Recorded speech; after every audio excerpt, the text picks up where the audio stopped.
नमस्कार दोस्तों, मैं डॉक्टर इमिंदर प्रताप सिंह एक बार फिर आप सभी का स्वागत करता हूं मेरे यूट्यूब चैनल जे होम्योपैथिक क्लिनिक पे। आप सभी का बहुत बहुत अभिवादन करता हूं कि मेरा यूट्यूब चैनल 1000 सब्सक्राइबर पार कर गया है और आप लोगों का प्यार दिखने लगा है, तो इसके लिए तहे दिल से धन्यवाद। ऐसे ही मेरी वीडियोस को देखते रहिए, लाइक करते रहिए, शेयर करते रहिए और सब्सक्राइब करते रहिए। हाँ, थोड़ा कमेंट भी ज़रूर कीजिए, मुझे पता लगता रहे कि आप ये आगे आपको किस टॉपिक पे वीडियो देखना अच्छा लगेगा और क्या टॉपिक्स हैं जो मैं यहाँ पे मिस भी कर रहा हूँ, जिनको बहुत स्पेसिफिकली हम कवर कर सकते हैं कंटेंट में। आगे हम बात करते हैं आज के नए टॉपिक के बारे में, तो वो हम आज रख रहे हैं गुड़ के बारे में। गुड़ अब हम इसलिए इंक्लूड कर रहे हैं क्योंकि सुपर फूड्स ठंड में लेने में बहुत सारे पेशेंट्स को बहुत तरह के फ़ायदे होते हैं। वही आज हम डिस्कस करते हैं कि ये क्या फ़ायदे हैं और किस तरह से लोगों को फ़ायदा कर सकता है, या किस तरह के नुकसान हैं, किन लोगों के लेने में फ़ायदे ज़्यादा अच्छे से दिखेंगे या किन को किस स्पेसिफिक कंडीशन में गुड़ लेना चाहिए और किन को नहीं लेना चाहिए। तो आइए हम आगे अब डिस्कस करते हैं कि ये गुड़ किन किन लोगों के लिए बहुत ज़्यादा गुणकारी है और किस किस तरह से इसको यूज़ करना चाहिए। यहाँ यूसेज की बात करें तो गुड़ बहुत स्पेसिफिकली कंटेंट वाइज बहुत सारी चीज़ें अपने अंदर समेट के रखे हुए हैं, और इस कंटेंट की बात अगर हम करें तो स्पेसिफिकली आयरन, कैल्शियम, बहुत अच्छी मात्रा में कार्बोहाइड्रेट्स जैसे कि ल्यूक्रोज, सुक्रोज और सुक्रोज के अलावा भी ग्लूकोज इसके अंदर अच्छी मात्रा में पाया जाता है।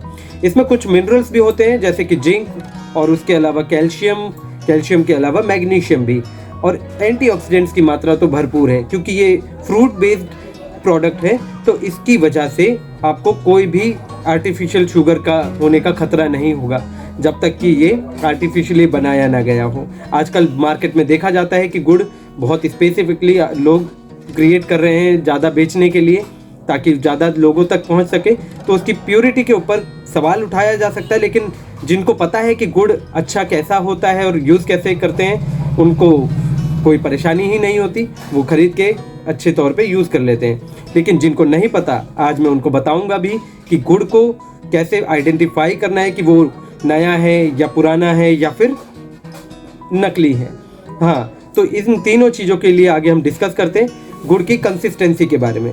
अगर गुड़ बहुत ज़्यादा चमकदार है और बहुत कलर में ब्राइट है तो समझ जाइए कि गुड़ नया है। ये नया गुड़ बहुत स्पेसिफिकली हार्ड भी होगा और इसको तोड़ने के लिए आपको कई बार किसी हार्ड चीज़ का इस्तेमाल भी करना पड़ेगा। लेकिन अगर गुड़ पुराना होगा, जी हाँ, अगर गुड़ बहुत दिनों से रखा हुआ है और वो पुराना हो चुका है, तो उस पुराने गुड़ की कलर कंडीशन बहुत ज़्यादा डार्क हो जाएगी और कई बार वो बहुत ज़्यादा रेतीला भी हो जाता है, यानी कि वो बहुत ज़्यादा हल्का हो जाता है और ज़रा सा भी हाथ से पिचकाने में वो फूट सकता है। तो समझ जाइए कि गुड़ पुराना है और बहुत ही लाभकारी है। जितना पुराना गुड़ उतना ज़्यादा लाभकारी और जितना नया गुड़ उतना ही कम लाभकारी। लाभ तो उसमें भी होगा लेकिन वो कम लाभकारी होगा। आगे हम इस चीज़ के बारे में भी बात करेंगे कि ये किस तरह से लाभ में डिफ्रेंशिएट करता है। जी हाँ, अगर हम बात करें कि गुड़ नकली है तो उसको कैसे आइडेंटिफाई करें, तो आप उसके कंटेंट्स के बारे में अगर बात करें तो लोग आजकल उसको प्यूरिफाई करने के लिए डिटर्जेंट का इस्तेमाल करने लगे हैं, एक्स्ट्रा कैल्शियम कार्बोनेट का इस्तेमाल करने लगे हैं उसकी प्यूरिफिकेशन के लिए। तो इन दोनों चीज़ों को आइडेंटिफाई करने के लिए आप गुड़ को पानी में भिगोएं, और भिगोने से उसमें अगर झाग उठ जाते हैं या फिर पानी में गुड़ बहुत ज़्यादा अलग तरह से मिल जाता है या उसमें खुशबू या स्मेल किसी तरह की आपको अलग लगे, तो आप समझ जाइए कि गुड़ नकली है। जी हाँ, तो यहाँ हम बात करें कि गुड़ यूज़ किन किन लोगों को करना चाहिए, तो सर्दियों में गुड़ के लाभ हम अगर डिस्कस करें तो ये बहुत अच्छी तौर पे शरीर में गर्मी पैदा करने के लिए, हाँ जी, गर्मी उत्पन्न करने के लिए काफ़ी फ़ायदेमंद है। जिन लोगों को ठंड में बहुत ज़्यादा परेशानी होती है कि टेम्परेचर अगर एकदम से ड्रॉप हो जाए तो उनको बहुत ज़्यादा ठंड लगने लगती है, कपकपी चढ़ने लगती है, उन लोगों के लिए गुड़ बहुत लाभकारी है। तो हाँ, उन लोगों को खाने के बाद गुड़ ले लेना चाहिए या फिर नॉर्मली भी वो गुड़, थोड़ा बहुत गुड़ 20 से 30 ग्राम ले सकते हैं रोज़ाना, क्योंकि गुड़ आपके ब्लड वेसल्स को बहुत ज़्यादा वैसोडाइलेट कर देगा, क्योंकि इसके अंदर आयरन का कंटेंट बहुत अच्छा है, एंटीऑक्सीडेंट्स बहुत अच्छी मात्रा में है, जिंक है। तो ये तीनों ही चीज़ें मिलके आपको सर्दी से लड़ने के लिए बहुत ज़्यादा हेल्प करेंगी। तो आगे अगर हम बात करें कि इसका इम्यूनिटी पे क्या असर होता है, तो जी हाँ, उसमें भी ये आपके लिए बहुत ज़्यादा लाभकारी है। लोगों को आजकल मैं देखता हूँ ठंड में बहुत ज़्यादा जुकाम हो जाता है, सर्दी के साथ खांसी होने लगती है, धूल मिट्टी का असर जरा सा भी बढ़ जाए तो उनको धसके वाली खांसियाँ हो जाती हैं। और कई बार देखता हूँ कि अंदर अंदर उनको जकड़न भी बन जाती है, छाती जकड़ने का सिम्टम भी आजकल बहुत ज़्यादा कॉमन हो जाता है। तो इन सभी सिम्टम से कवर करने के लिए भी गुड़ काफ़ी लाभकारी है। इसके अंदर मैग्नीशियम भी है, प्रोटीन का भी कुछ अंश गुड़ में देखा गया है। कुछ अगर प्योरिटी के साथ बनाया हुआ गुड़ हो तो उसमें प्रोटीन्स भी पाए जाते हैं, और उसके साथ साथ ये आपकी इम्यूनिटी को बूस्ट करने के लिए बहुत ज़्यादा लाभकारी होगा। आपको गुड़ रेगुलर तौर पे इसके सिम्टम्स के हिसाब से अगर यूज़ करने को मिले तो आप कर सकते हैं। आगे हम बात करें कि वो आपके कॉन्स्टिपेशन को कैसे बचाव करता है, तो गुड़ आपके पेट के लिए भी काफ़ी लाभकारी है। कुछ कंडीशंस में मैं देखता हूँ पेशेंट कई बार खान पान के साथ अपने सिम्टम्स मेंटेन नहीं कर पाते। आजकल रोज़मर्रा के जीवन में बहुत ज़्यादा लाइफ स्टाइल बिगड़ने लगा है, तो उसकी वजह से भी कब्जियत रहने लगी है, बदहजमी बहुत ज़्यादा हो जाती है, लोगों को खाना पच नहीं रहा है आजकल। तो खाने के बाद अगर गुड़ लिया जाए तो ये आंतों को बिल्कुल क्लियर करके रखता है। जी हाँ, गुड़ पित्त प्रवर्तक डाइट भी है।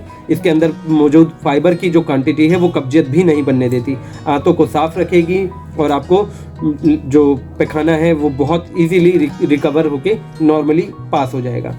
मैं अपने पेशेंट्स को ये गुड़ खाने के लिए सलाह भी देता हूँ कि अगर कब्जियत है या किसी भी तरह का बदहजमी के सिम्टम्स है तो खाने के बाद गुड़ जरूर लिया जाए, लेकिन आपको गुड़ रात को नहीं लेना चाहिए। मैं जैसा सोचता हूँ as a doctor I can suggest कि गुड़ खाने से रात में आप नॉर्मली एनर्जी को लूज नहीं करेंगे। खाया और खाने के बाद पेशेंट कई बार सो जाते हैं, तो जनरलाइज तौर पे आपको गुड़ तभी लेना चाहिए जब आप उसको पचा सकें। किसी भी एनर्जी डाइट को आपको इस तरह से लेना ही नहीं है। मैं सिर्फ गुड़ की बात नहीं करूंगा, आप चाहे दूध ले रहे हैं, चाहे आप किसी प्रोटीन पाउडर का इस्तेमाल कर रहे हैं, या फिर आप किसी भी प्रोटीन रिच डाइट का इस्तेमाल कर रहे हैं, तो आपको प्रॉपरली अपने एनर्जी कंजम्पशन का भी ध्यान रखना होगा। यहाँ हम भूल जाते हैं कई बार कि सुपर फूड होने के साथ साथ उसमें एनर्जी कंटेंट भी काफ़ी अच्छा है, तो बॉडी उसको डाइजेस्ट करेगी कैसे, उसको स्टोर करने के लिए जगह कहाँ मिलेगी। तो यहाँ आपको ध्यान रखना होगा कि गुड़ को डाइजेस्ट करने के लिए आपको अपना टाइम भी मेंटेन करके यूज़ करना होगा, कि जिस तरह से आप खान पान लें उसके हिसाब से आपको ध्यान रखना होगा। तो गुड़ के बारे में आगे बात करें तो ये जोड़ों में भी बहुत ज़्यादा लाभकारी है। जिन पेशेंट्स को आर्थराइटिस है या जोड़ों का तेल सूखता जा रहा है, उन कंडीशंस में भी गुड़ बहुत ज़्यादा हेल्प करता है। ये जोड़ों का तेल रिकवर करने में भी हेल्प करता है और दर्दों को कम करने में भी मदद करता है। इसके अलावा बात करें तो ये स्किन डिजीज़ में भी काफ़ी ज़्यादा लाभकारी है। लेकिन यहाँ आपको ये जानना होगा कि गुड़ अगर नया है तो ये स्किन डिजीज़ को बढ़ा भी सकता है जी, क्योंकि इसके अंदर का जो शुगर कंटेंट है वो अभी एसिमिलेट नहीं हुआ है और इसकी वजह से ये आपको परेशान कर सकता है। तो हाँ, आप अगर पुराना गुड़ भी इस कंडीशन में यूज़ कर रहे हैं तो आपको थोड़ा इसको धूप लगानी होगी। 6-7 घंटे 8 घंटे आप अपने पुराने गुड़ को भी धूप में अवश्य रखें, ताकि उसका जो शुगर ब्रेकडाउन है वो कंप्लीट हो जाए और आपको कम नुकसान हो और ये फ़ायदा ही करे जी। ये ब्लड प्यूरिफिकेशन में भी हेल्पफुल होता है। इसके लिए आप इस गुड़ को रोज़ाना सेवन में ले सकते हैं। गुड़ फीमेल्स के लिए भी बहुत ज़्यादा लाभकारी है। फीमेल्स में होने वाले हार्मोनल इम्बैलेंसेस के लिए गुड़ के अंदर जो आयरन, प्रोटीन और जितने भी एंटीऑक्सीडेंट्स अवेलेबल हैं बहुत ज़्यादा हेल्पफुल है रेगुलेट करने में हार्मोनल एक्सचेंजेस को। कभी भी हार्मोनल टॉक्सिसिटी हो तो आप गुड़ का इस्तेमाल कर सकते हैं। हाँ, इसका इस्तेमाल मैं आपको बता देता हूँ। आपको 30 से 40 ग्राम गुड़ आधा कप पानी में उबाल देना होगा। पानी आप थोड़ा एक्स्ट्रा भी ले सकते हैं, ताकि उसको अगर आप उबालें और पानी कम हो जाए तो भी आप आधा कप तो पी ही पाएँ। जी हाँ, जब ये उबल जाए अच्छे से और गुड़ उसमें मिक्स हो जाए तो आप इसको सिप करके, कोसा सा करके और ले लीजिए। ये सारे ही हार्मोन्स को रेगुलेट करने में काफ़ी हेल्पफुल है। हाँ, ये साथ साथ आपको मेंस्ट्रुअल क्रैम्प्स यानी कि डिस्मेनोरिया में भी काफ़ी ज़्यादा लाभकारी है। ये सब मैंने डिस्मेनोरिया वाली मेरी वीडियो में भी डिस्कस किया है, तो आप इस चीज़ के लिए मेरी डिस्मेनोरिया की वीडियो भी देख सकते हैं। मेंस्ट्रुअल क्रैम्प के लिए मैंने सारी ही चीज़ें उस वीडियो में डिस्कस की हैं।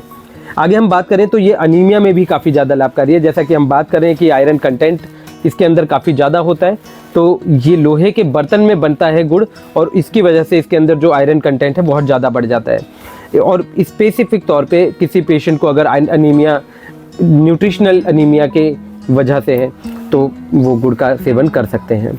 इसके बाद बात करें तो ये रेस्पिरेटरी प्रॉब्लम में, जैसे कि हम बात कर रहे थे कि टेम्परेचर चेंजेस में बहुत ज़्यादा सर्दी जुकाम के साथ लंग्स में प्रॉब्लम हो जाती है, तो किसी भी लंग डिजीज़ के लिए भी आप गुड़ का सेवन कर सकते हैं। पेशेंट जिनके अंदर लंग्स कमज़ोर हो गए, या फिर वो लोग जो कोल माइन में काम करते हैं या किसी ऐसे एरिया में काम करते हैं जैसे कपड़े के मिल में, या फिर जहाँ पे धूल मिट्टी का काम बहुत ज़्यादा हो, तो उनको हिस्टोप्लाज्मोसिस के सिम्टम्स बहुत ज़्यादा देखे जाते हैं।